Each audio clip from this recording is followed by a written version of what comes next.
Welcome back. The Montgomery County political world was rocked earlier this year when allegations of misconduct led to the Montgomery County Planning Board's mass resignation. And those reverberations are continuing today.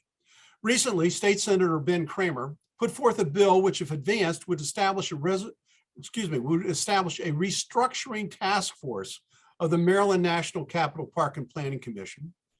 And according to press release, if they're accurate, the task force would weigh the potential for transferring the Montgomery County Planning Board's function away from its quasi-semi-independent status to being just another agency under the county government and in charge by the county executive. Mike, the argument for such changes is that the commission's independence makes it difficult for residents to hold elected officials responsible for the commission's actions, but it also reduces the duplicative nature of the planning process. What do you think? You've been on the council, you've had to make those decisions. I have, and I think the fact that the planning board was all forced to resign gives an indication that there is accountability in the process, and when things go awry, there's a way to address it. I guess the thing I'm really struck by is the irony of the fact that Senator Kramer introduced this legislation because his father ostensibly lost re-election as county executive in the early 90s for proposing exactly this.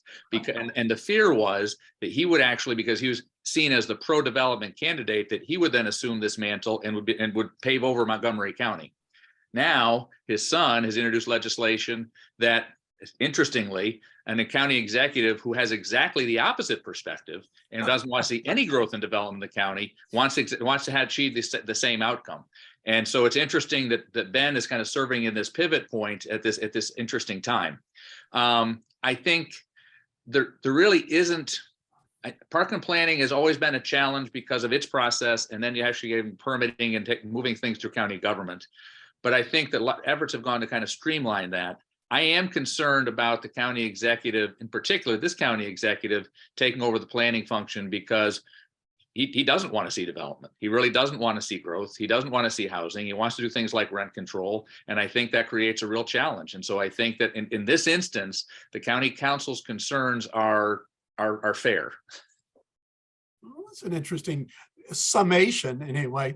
Laurie, the initial reaction from the county council, not surprisingly, because they would lose appointment, the process for naming the members of the planning board is negative. It's a terrible idea. And they don't want the administrative agency working for the county executive. They kind of like the status quo. But while County Executive Mark Elrich, he thinks it's a great idea because, as Mike pointed out, he'd have control. Is this just an inside baseball issue? Because no matter what, the public was going to feel like they are left out of the process. It doesn't matter. They're not going to get any additional input into what is developed here in Montgomery County. Yeah, currently the county council has the unique power over the land use oversight, and this bill has been this way for about a century. And so it would take away their power. So it's obvious why the whole county council is very upset about this. But it does seem like the citizens are kind of left out of this process because, I mean, if this bill does happen to pass, which I don't think it will. I mean, just one person is proposing it so far. But I do think that if it does pass, it's going to, then the task force will be probably appointed by Mark Elrich, and then they're going to, which will probably be steered by Mark Elrich, and we're going to get a report that is not what we want to hear. It's going to be, I want to see an independent group come up with recommendations, because I do think that it may be time to look at the planning board and their responsibilities. And I mean, I think things must have been cooking for quite a while before this big mass resignation occurred. That things have been going on for a while. A friend of mine is a developer, and years ago he told me he had major issues with the bureaucracy and the friends of friends and who makes decisions. It sounds like there's a lot of stuff going on that should not be. And I'd like to see it a more democratic process and how it's handled. Well, obviously the Thrive 50 Montgomery process was fraught with criticism. And I know that's probably the genesis of some of this.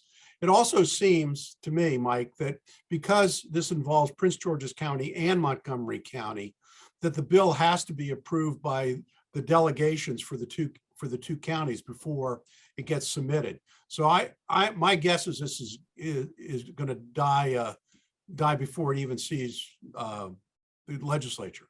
Yeah, and I think that's probably right. And I think, unfortunately, and Laurie raised this point, which is a fair point. We should reevaluate what our planning process is. We should figure out how to do it. We should always be looking at how to do things better.